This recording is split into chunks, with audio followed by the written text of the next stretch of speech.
Hey everybody, welcome back to another Genshin Impact video. Today we're going to be bringing you a Noelle guide, and we're going to be going over her early, mid, and late game, as well as talking about what artifacts and weapons you should build on her. So if you enjoyed this video at the end, please don't forget to leave a like and subscribe for more Genshin Impact content, boss guides, character guides, as well as some Exo Hero stuff on the way as well. So the first thing we want to cover is her talents and constellations. So let's start off by talking about her talents. Her first talent is going to be Favonius Blade Work, and this is just her normal attack. She's going to perform up to 4 consecutive strikes. Her charge attack drains stamina over time to perform continuous spinning attacks against all nearby enemies, and at the end of this, performs a more powerful slash. Her plunging attack is going to be pretty standard, and that's just where she drops from the air with her sword, and then does AoE damage upon impact. Her E is going to be Breastplate, and this summons a protective stone armor dealing geo damage to surrounding enemies and creating a shield. The shield's damage absorption scales based off Noelle's defense, and has the following properties. When Noelle's normal and charge attack hits a target, they have a certain chance to regenerate HP for all characters, and the shield also possesses 250% absorption efficiency against geo damage. The amount of HP she heals when the regeneration is triggered scales off of her defense, so this makes her pretty strong. Her Q, Sweeping Time, she'll gather the strength of stone around her weapon, and Noelle strikes enemies surrounding her with a large AoE dealing geo damage. Afterwards, Noelle gains the following effects: larger attack AoE, converts attack damage to geo damage, and increased attack that scales based off her defense. Moving on to her passives, Devotion. When Noelle's in the party but not on the field, this ability triggers automatically when the active character's HP falls below 30%, and this creates a shield that lasts for 20 seconds and absorbs damage equal to 400% of Noelle's defense. This is pretty strong, so the effect can only occur once every 60 seconds. Then we have Nice and Clean, where every 4 normal or charge attack hits will decrease the cooldown of Breastplate by 1 second. Hitting multiple enemies will only count for a single hit though. And her non-combat passive is going to be Maid's Knighthood. When perfect cooking is achieved on a defense boosting dish, Noelle has a 12% chance to obtain double the product. This is just a nice little bonus for her to have, so if you're going to cook defense boosting dishes, just make sure you have Noelle available for that. So now, why don't we move on to the constellations? Alright, so just like everyone else, there's 6 levels of constellations and you have to unlock them in a sequential order. Starting at level 1, you have I Got Your Back. What he does is, while Sweeping Time and Breastplates are both active, the healing provided by Breastplates becomes 100%, so it's pretty good in terms of making that healing a little bit more consistent. At level 2, you get Combat Maid, and this is a pretty good damage buffing constellation to have. It decreases the stamina consumption of Noelle's charge attack by 20%, and increases her charge attack damage by 15%. So given that a lot of Noelle's damage is coming from her charge attack, this is a must-have if you want to make her more of a damage dealer. Level 3 is Invulnerable Maid, increases Breastplate's level by 3 and maximum upgrade level by 15, so this is pretty standard. Everyone gets a similar upgrade here for level 3. At level 4, you get To Be Claimed. And what it does is when Breastplate's duration expires or when it's destroyed, it will deal 400% attack of geo damage to surrounding enemies. It's pretty good. It's AoE, so when you add up the total damage, this can be quite a substantial chunk.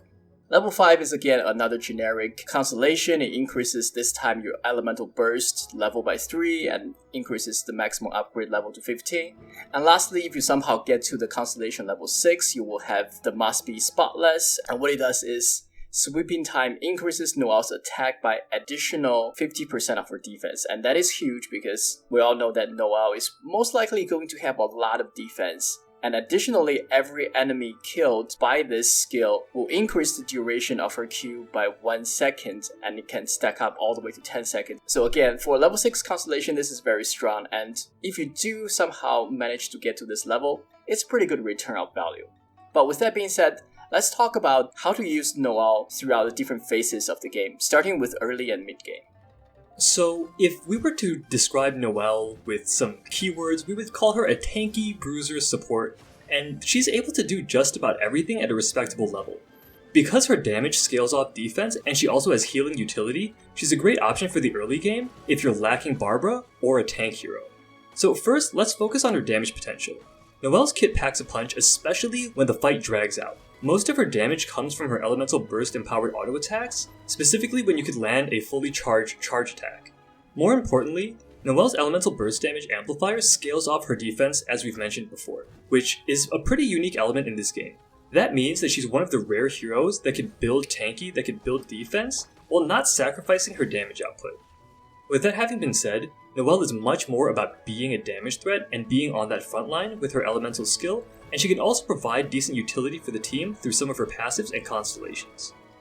When her elemental skill and burst are active, Noelle can heal allies as she attacks. This healing is activated by chance, so it's not as consistent as a Barbara heal, but once you get her constellations, this goes up to 100%. Furthermore, on top of the healing, she also brings a shield to her allies that activates automatically when their HP drops below 30%. It's important to note this skill only works when Noelle's in the party but not on the field, so it's much more useful in single player mode than it is in co-op. Finally, as a Claymore hero, Noelle has the added benefit of being able to break ore deposits with ease. This is actually a pretty big deal, because if you think about how many ore deposits you're going to run into in the game, you'll save a ton of time over the long haul. Now, why don't we get into some build recommendations, starting with artifacts. Alright, so for the early game, we think the best and really the only optimal artifact set that works with Noelle is going to be Defender's Will. And this is a very solid set really throughout the entirety of the game, and it's for an all-purpose Noelle. It increases her defense, which will boost both her attack damage output as well as just making her a little bit tankier. And given that some of her healing also scales off her defense, this will increase how much she heals her ally as well. So it's just a very solid kit overall. And at 4th set, you do get elemental damage resistance as well, which applies to your entire party. So frankly, this is a very, very solid set. Of course, for those of you who are in the very early stage of the game, go with Lucky Dogs. You do get 100 additional defense. It doesn't scale anywhere close to the way Defender's Will scales, but for those of you who are in the early game, it can be a good option. In terms of weapons, we think there's really only one weapon that you want to go with when it comes to Noelle, and that's going to be White Blind. And lucky for us, White Blind is craftable at the blacksmith. So why is White Blind so good on Noelle? This is because in addition to the attack that you get, this Claymore also provides percent defense, which synergizes really well with Noelle's kit as we mentioned before. And on top of that, the special ability to increase both attack and defense on hit with her charge attack just puts White Blind over the top. If you don't have the White Blind yet, we suggest that you go with the Ferris Shadow as an alternative.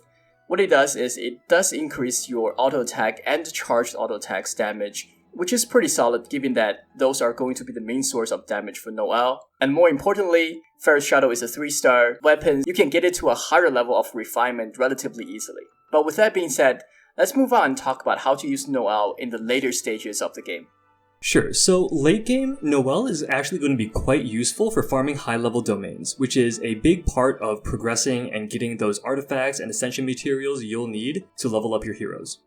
Her large AoE combined with good damage scaling makes her a prime candidate for clearing mobs, especially in domains, and the benefit here is that she's tanky, she has a shield, and she has healing. So all of this utility was good in the early game, but it's still good even in this late game content.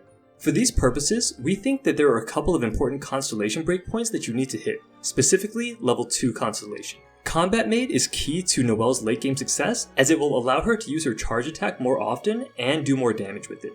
This is dramatically going to increase her damage potential, especially after she uses her elemental burst. If you can somehow get to Constellation 6, she'll get yet another step up in damage, with the 50% defense scaling on her attack, but not many of us will get there, so it's a little bit unfortunate. If you're one of the lucky ones, definitely let us know how it goes, because we think she'll be really, really strong. Talent-wise, focus on just leveling up her auto attack and elemental burst for maximum damage output first. Her elemental skill is good to have, but you want to prioritize the other 2 skills first.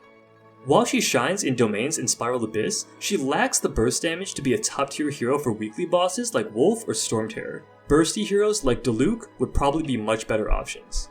For artifact and weapon recommendations, we'll just go through these quickly, and that's because it's really similar to what we've talked about in the early to mid game. There are 2 more sets of artifacts here that we want to touch on though. The first is Retracing Bolide. This set will be a good option if you want to use her as your primary damage dealer because she'll get 40% additional damage from charge and auto attacks, as well as buffing her defense.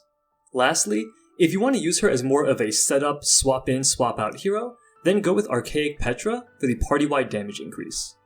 Weapon recommendations are largely the same. Hopefully you'll be graduating from Ferris Shadow and getting your White Blind, putting refinement levels into it, and with the attack and defense scaling, it's still the best weapon for her even at the endgame. Yep, I agree. And with that, let's talk about the overall value as a free-to-play character. So, we give Noelle a 9 out of 10, and you say that's pretty high, and here's why.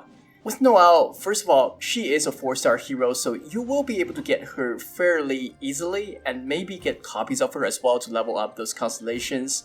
And in our opinion, that's one of the reasons why her value is high, because even if you can only get her level 1 or level 2 constellation, with those two, she can be a very solid hero all the way through late game. And of course, given that she is a 4-star hero, getting more copies of her and leveling her constellation up to maybe even level 6 is easier compared to some of the 5-star heroes. Additionally, what we want to point out is weapons. Unlike a lot of heroes, Noelle's best weapon is White Blind, and that's a 4-star weapon that's also craftable. That means you can get this weapon at a fairly high frequency and able to increase its refinement to a higher level. So from that perspective, that's also pretty good value as well. So when all those are combined together, we do think that Noelle has a lot of impact on different aspects of the game, all the way from early game through late game. And on top of that, she's pretty easy to build and max out as well. So 9 out of 10 is our verdict.